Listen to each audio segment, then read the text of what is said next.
interesting here. The image source for this web page is actually not an image. It's a URL to the bank that will actually do some actions on behalf of the user. This page is going to be served back to the user. So the client is going to be the one actually executing it. It's going to the server and do this transfer, this money transfer to the devil. One thing that you can also do with Crosssite's request forgery, which is kind of interesting, is called drive-by farming. Most of us these days have more than one computer at home. And for this reason, we have small routers, wireless or wired routers, but those routers serve for a lot of things. One of them is actually, it serves to direct us, our queries, to a DNS server. So for example, when you go to www.bank.com, you actually asking the router to go to the DNS server and give you the IP address for that bank. And then you can go to your bank. Now, we just saw a cross-site request forgery against the bank where you would forge some clicks from the user or even a transfer of money that the user didn't intend to do. What you can do with this attack here is actually leverage the fact that a router has a HTML interface. And a lot of times the password is just default or there's no password at all. And make this router be reconfigured to go to another DNS server. So let's see how it happens. You have here the click me message that the user would receive. Let's suppose the user decides to click on this thing. It would go to the rogue server. And this server would serve a page with some JavaScript that would go to the client and would do a request, a cross-site request forgery, and reconfigure the router to point to a new DNS server. Once it's pointed, the next time the user goes to www.bank.com, your home router would go and lead you to a wrong DNS, a rogue DNS server, and serve you a wrong IP address. You really would think you go into your bank because you type it up, www.bank.com. However, you're going to something that is not your bank.com. So we've seen the attacks. And a lot of times, even inside Symantec, I like to say that what we really teach to our engineers is defense against dark arts. So here I'm going to tell you about some of the hopeless defense against dark arts. The things that don't work, that a lot of times the engineers, when they panic and they see this kind of attacks, they try to do in order to prevent them. The first one, and this is very common out there, is to use JavaScript to sanitize the input that you get from a browser. This doesn't work because JavaScript can always be bypassed. So you can do a lot of JavaScript, and I encourage you to do for performance purpose. In other words, you want to validate in the client. However, you always want to validate your data in the server whenever you're doing web applications. The other thing that a lot of people try to do is to strip out some words that they see that every script would have, such as the word script.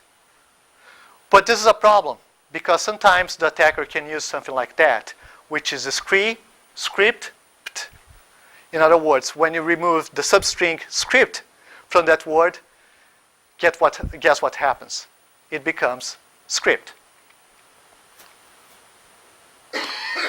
Another thing that people do is sometimes they allow some HTML elements to be used, such as the B for bold or I for italic. And they think, well, those are quite innocent tags.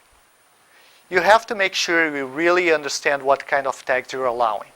One thing is open angle brackets, B and close angle brackets, but it's quite different from allowing something like this, which is B, on mouse move, document location, a website, and then send your cookie to some other place.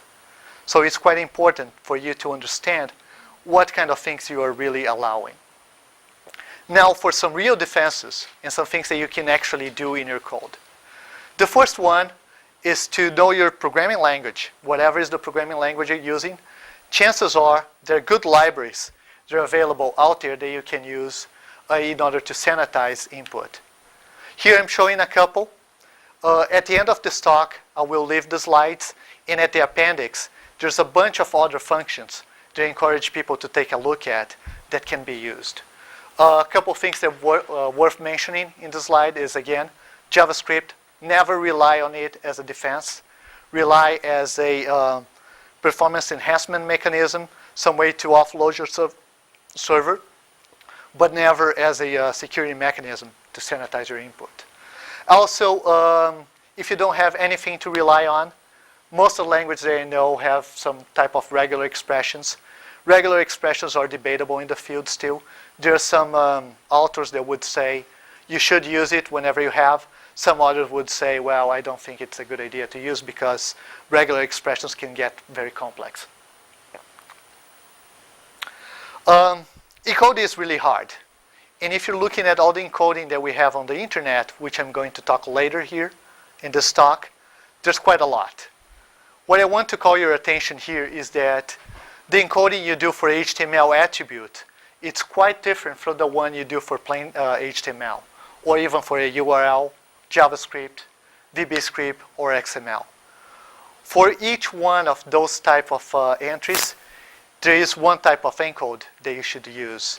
So some libraries, such as the entry Crosssite script library from Microsoft, actually have different functions you should use whenever you're encoding user data that goes to HTML attribute rather than user data that is going to play in HTML.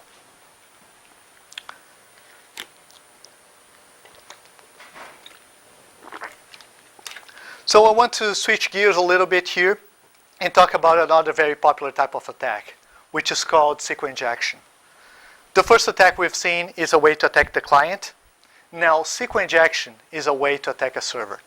Consider for a moment a web page like this one from General Motors. It asks you for username and password. Very plain. Everyone's seen several times pages like this.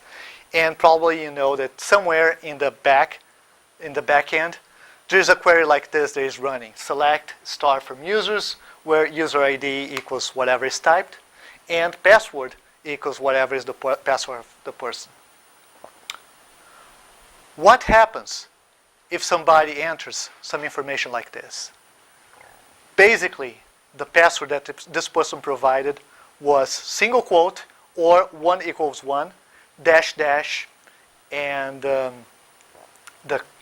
last quote was commented out. So what happens here is basically the password is null, which is clearly not the password for Joe. However, the next part of the statement actually says 1 equals 1. And last time I checked, 1 is always equals 1, so it's always true. So what's going on here is this is always going to be true. So and true, it's always true. So the query becomes select star from users where user ID equals Joel. You don't need Joel's password in order to enter the system. And here you see the dash dash. What's this dash dash? Basically, it's the way to comment out the rest of the SQL statement. So you comment out the last quote. But you could make good use of it if you want. Instead of using this dash dash, you could enter something like here, what you have in red, and then reuse that quote. Instead of doing 1 equals 1, you do the character 1 equals the character 1, and that would also equate back to true. If you don't want or you can't mess up with the password because the field is too small or if because there's some restrictions, what you can do is actually do user ID equals Joe, close quote, and then do dash dash and comment the rest of the statement. Very interesting ways of getting access to a system without providing the real password. Now people look at that and think, okay, with SQL injection, I can actually change one of the tables that doesn't have input validation. Well, you can actually do more than that. If you have the semicolon, what you can do is actually put other commands after the SQL statement. So one of them is drop table. And here you have a funny cartoon, at least I think it's funny, about the